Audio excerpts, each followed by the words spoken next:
नमस्कार बच्चों, एक बार फिर से स्वागत है आपका अपने हिंदी गुरु यूट्यूब चैनल पर। आज हम प्री बोर्ड कक्षा 10वीं विषय हिंदी विशिष्ट में आने वाले महत्वपूर्ण प्रश्नों के उत्तरों का अध्ययन करेंगे। इसी वीडियो से आपका पूरा प्री बोर्ड का पेपर हल हो जाएगा। आइए तो समय न गंवाते हुए वीडियो को प्रारंभ करते हैं। आइए बच्चों, देखते हैं पहला प्रश्न। खाली स्थान की पूर्ति कीजिए। मैं गीतिका छंद के प्रत्येक चरण में 26 मात्राएं होती हैं। खाली स्थान में आएगा 26।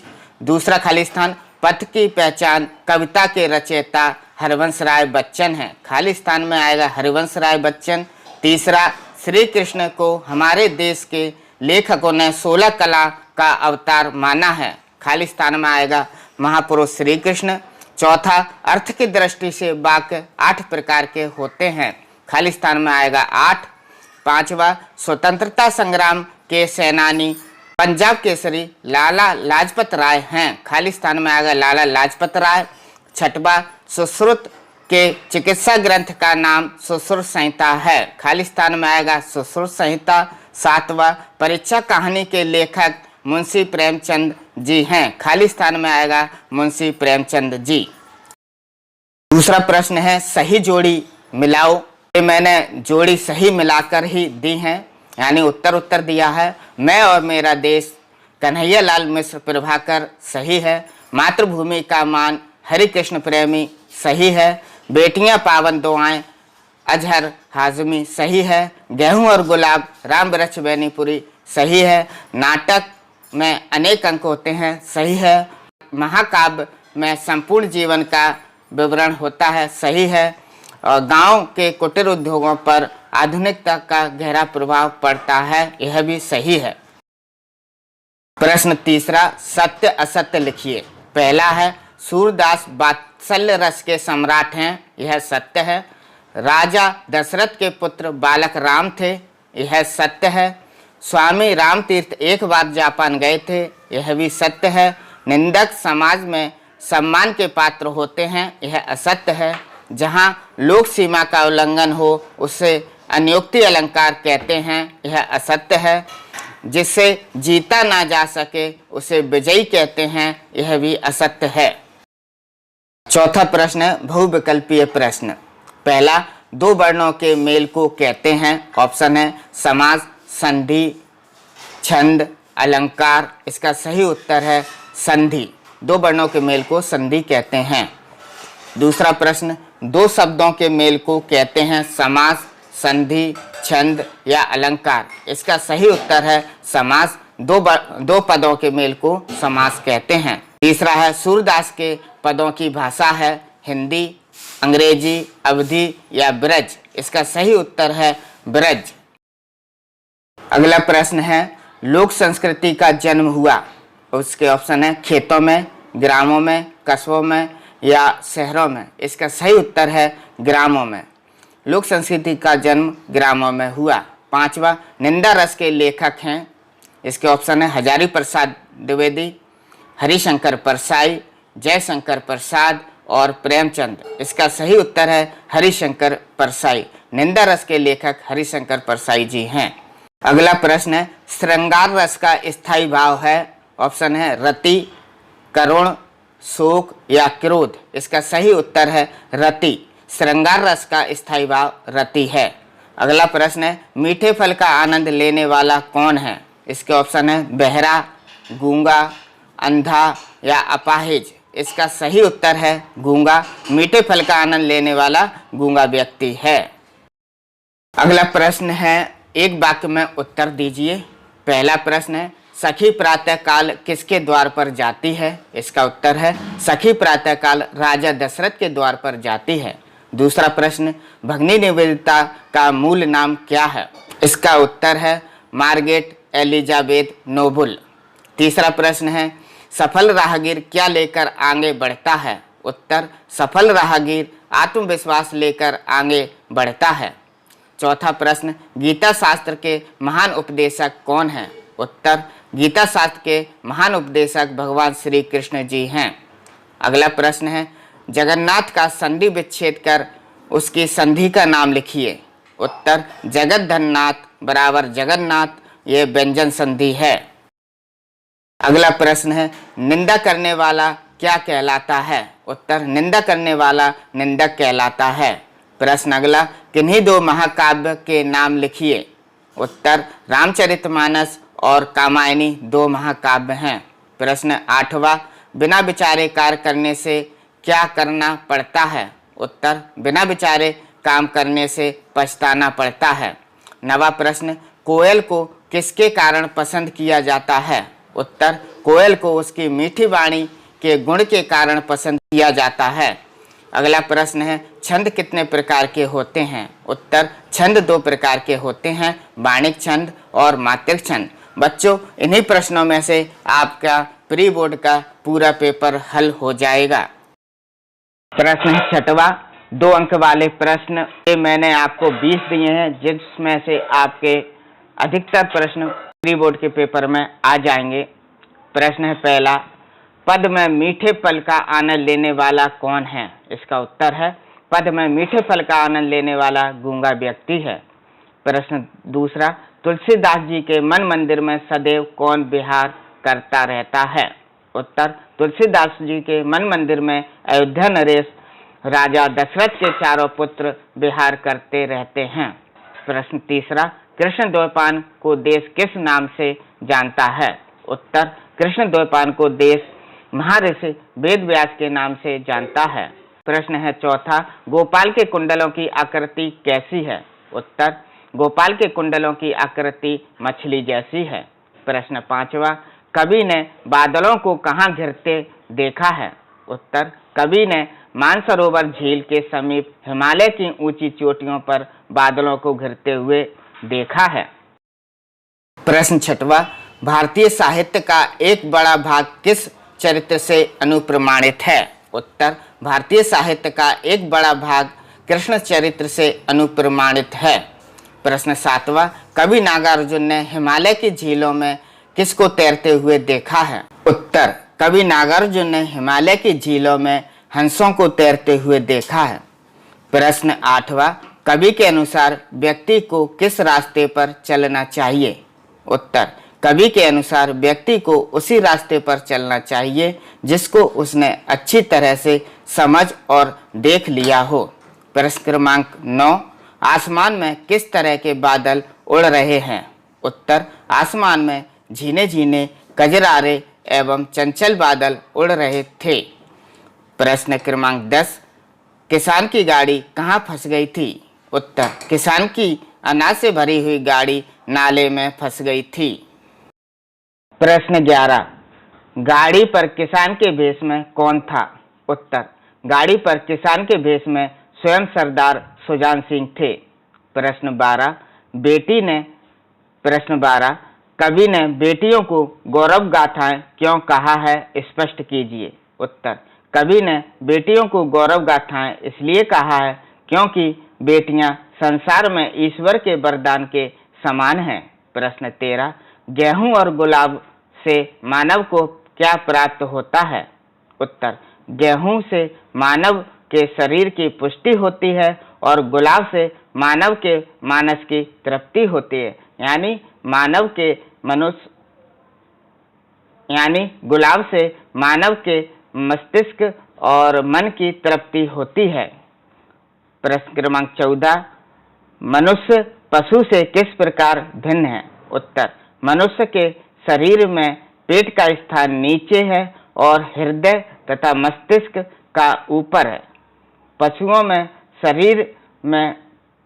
पशुओं के शरीर में पेट और मस्तिष्क दोनों समांतर रेखा में होते हैं। प्रश्न क्रमांक 15, बूढ़े किसान ने राष्ट्रपति को कौन सा उपहार दिया था? उत्तर बूढ़े किसान ने राष्ट्रपति कमल पाशा को मिट्टी की छोटी हड़िया में अपने हाथ से तोड़ा गया पाव भर शहद दिया था।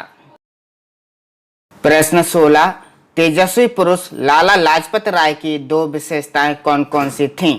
उत्तर तेजस्वी पुरुष लाला लाजपत राय की 2 विशेषताएं निम्न हैं। नंबर 1, वे अपनी लेखनी द्वारा देश के लोगों में ओज का संचार करते थे।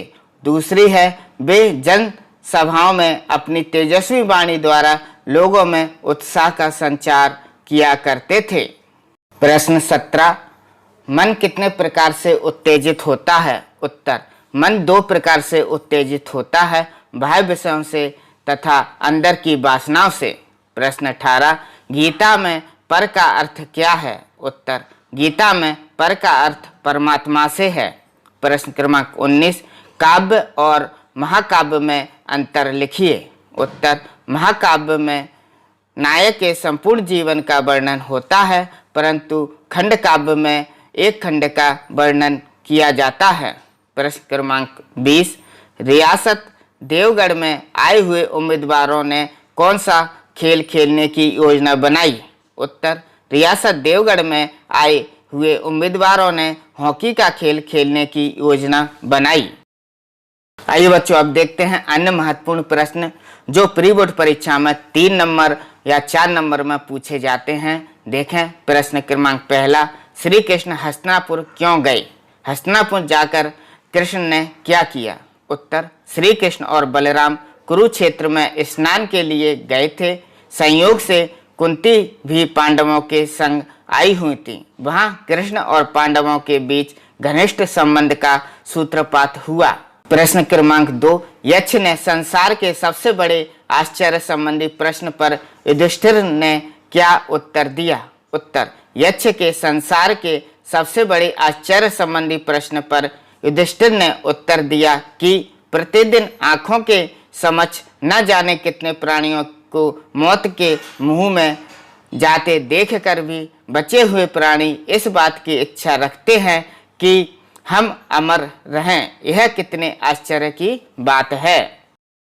प्रश्न क्रमांक 3, रीति काल की प्रमुख विशेषताएं लिखते हुए इस काल के 2 कवियों के नाम एवं उनकी एक एक रचना लिखिए। उत्तर, रीति काल की प्रमुख 2 विशेषताएं निम्न हैं। नंबर 1, इस काल में नारी सौंदर्य का विलासितापूर्ण चित्रण किया गया। इस काल में अलंकारों का चमत्कारिक प्रयोग किया गया। इस काल के 2 कवि हैं। पहले कवि हैं घनानंद, इनकी रचना है सुजानमती। दूसरे कवि हैं बिहारी, इनकी रचना है बिहारी सतसई। प्रश्न क्रमांक 4, छायावाद की प्रमुख 2 विशेषताएं लिखते हुए इस काल के 4 कवियों के नाम उनकी रचनाओं सहित लिखिए। उत्तर, छायावाद की प्रमुख विशेषताएं निम्न हैं। इस काल में काव्य में वर्णन की काल्पनिकता अधिक रही है। दूसरा है प्रकृति के कोमल पक्ष का चित्रण किया गया है। इस काल के कवि हैं महादेवी वर्मा, इनकी रचना है नीरजा और यामा। दूसरे कवि हैं जयशंकर प्रसाद, इनकी रचना है कामायनी और लहर। तीसरे सुमंतरानंद पंत, इनकी रचना है युगवाणी और पल्लव। चौथे हैं सूर्यकांत त्रिपाठी निराला, इनकी रचना है परिमल। अगला प्रश्न है कहानी और उपन्यास में कोई 4 अंतर लिखिए। देखते हैं, कहानी छोटी होती है और उपन्यास बड़ा होता है। दूसरा है कहानी में एक घटना का वर्णन होता है और इधर उपन्यास में अनेक घटनाओं का वर्णन होता है। तीसरा है कहानी में कम पात्र होते हैं, उपन्यास में अधिक पात्र होते हैं। चौथा है परीक्षा प्रेमचंद द्वारा लिखित कहानी है और गोदान प्रेमचंद द्वारा लिखित उपन्यास है। अगला प्रश्न है एकांकी और नाटक में अंतर लिखिए।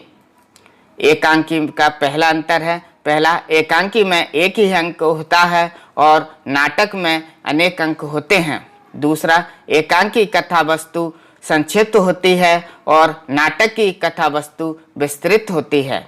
तीसरा, एकांकी में पात्रों की संख्या कम होती है और नाटकों में पात्रों की संख्या अधिक होती है। चौथा, दीपदान राम कुमार वर्मा द्वारा लिखित एकांकी है और चंद्रगुप्त जयशंकर प्रसाद द्वारा लिखित नाटक है। अगला प्रश्न है जीवनी और आत्मकथा में अंतर। देखते हैं, पहला, जीवनी किसी महापुरुष के जीवन पर लिखी जाती है और आत्मकथा स्वयं के जीवन पर लिखी जाती है। दूसरा, जीवनी सत्य घटनाओं पर आधारित होती है और आत्मकथा काल्पनिक भी हो सकती है। तीसरा, जीवनी में लेखक तटस्थ होता है और आत्मकथा में लेखक की व्यक्तित्वता झलक जाती है।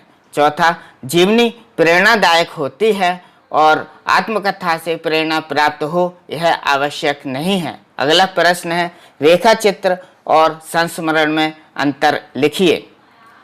नंबर 1, रेखा चित्र सामान्य से सामान्य व्यक्ति का हो सकता है और संस्मरण किसी विशेष व्यक्ति का ही होता है। दूसरा, रेखा चित्र चरित्र प्रधान होता है, संस्मरण वास्तविक या यथार्थ प्रधान होता है। तीसरा, रेखा चित्र का लेखक पूर्णतः तटस्थ होता है और संस्मरण व्यक्तिपरक होता है। चौथा, संस्मरण अभिधामूलक होता है और रेखा चित्र सांकेतिक तथा व्यंजक होता है। अगला प्रश्न है, अपने विद्यालय के प्राचार्य को एक पत्र लिखिए जिसमें ऑनलाइन अध्यापन में आ रही समस्या से अवगत कराया गया हो। सेवा में, प्राचार्य महोदय, शासकीय उच्चतर माध्यमिक विद्यालय NJK कटनी। इसमें आप बच्चों अपने स्कूल का नाम भी लिख सकते हैं। विषय ऑनलाइन अध्यापन में आ रही समस्या के निराकरण हेतु महोदय, विनम्र निवेदन है कि मैं आपके विद्यालय की कक्षा 10वीं A का छात्र हूं। वर्तमान में कोरोना जैसी महामारी के कारण चूंकि शाला बंद है, ऐसे में हमारी पढ़ाई ऑनलाइन हो रही है, किंतु मैं जिस गांव में रहती हूं या रहता हूं वहां पर नेटवर्क की समस्या होने के कारण मैं ऑनलाइन पढ़ाई करने में असमर्थ हूं। अतः मैं विद्यालय आकर अपनी पढ़ाई से संबंधित जानकारी प्राप्त करने हेतु अनुमति प्रदान करने की कृपा करें। अगला आवेदन पत्र है, अपने बड़े भाई की शादी में अपने मित्र को आमंत्रित करने के लिए एक पत्र लिखिए। विवाह आमंत्रण पत्र। यहाँ पर अपने घर का पता लिखना है बच्चों, 16 आजाद चौक कटनी। दिनांक डालना है, परम प्रिय मित्र नमन, सप्रेम नमस्कार। अत्यंत प्रसन्नता का समाचार है कि मेरे बड़े भाई अजय का विवाहोत्सव 20 जनवरी को होना सुनिश्चित हुआ है। विवाह समारोह भोपाल से हो रहा है। बारात कटनी से भोपाल के लिए 20 जनवरी को प्रातःकाल प्रस्थान करेगी। विवाह समारोह में सम्मिलित होने के लिए तुम्हें अवश्य आना है।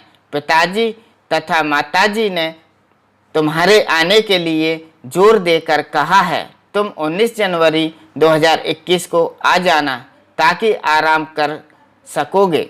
आदरणीय पिताजी एवं माताजी को चरण स्पर्श। छोटे भाई बहन को स्नेह, तुम्हारा मित्र विजय।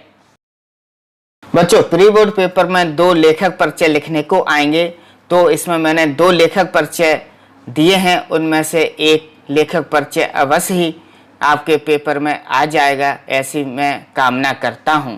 देखें, डॉक्टर वासुदेव शरण अग्रवाल जी का लेखक परिचय। इसकी सबसे पहले देखते हैं 2 रचनाएं। इनकी रचना है कल्पवृक्ष, उर्ज्योति, माता भूमि, पृथ्वी पुत्र। इनमें से आप 2 रचनाएं लिख सकते हैं। भाषा, अग्रवाल जी की भाषा शुद्ध, परिमार्जित, संस्कृत निष्ठ खड़ी बोली है। इनकी भाषा में सरल, सुबोध और सहज प्रभाव है। देशज शब्दों का प्रयोग भी हुआ है। अंग्रेजी, उर्दू या जनपदीय बोलियों के शब्द उनकी भाषा में कम देखने को मिलते हैं। इनकी शैली में पांडित्य, बौद्धिकता और भावनात्मकता कम देखने को मिलती है। इनकी रचनाओं की मुख्य शैली विचारात्मक साहित्य में स्थान। अग्रवाल जी साहित्य इतिहास में पुरातत्व एवं मूर्धन्य विद्वान थे। उच्च कोटि के निबंधकार भी थे। अगला लेखक परिचय देखते हैं प्रेमचंद की। इनकी रचना है पूस की रात, कफन, ईदगाह, परीक्षा। इनकी भाषा है, आपकी रचनाओं में भाषा खड़ी बोली हिंदी का प्रयोग किया गया है। भाषा सहज, सरल एवं बोधगम्य है। भाषा में प्रभावशाली है। मुहावरे तथा कहावतों के प्रयोग से इनकी भाषा बहुत ही मज़ेदार बन गई है। आपने तत्सम, तद्भव, देशी विदेशी शब्दों का यथास्थान पर प्रयोग किया है। शैली उनकी कहानी में वर्णनात्मक, भावनात्मक, व्यंग्यात्मक आदि शैलियाँ प्रचलित हैं। वे कुशल संवाद योजना में भी सिंहस्थ थे। साहित्य में स्थान: प्रेमचंद अपने युग के लोकप्रिय उपन्यासकार रहे हैं।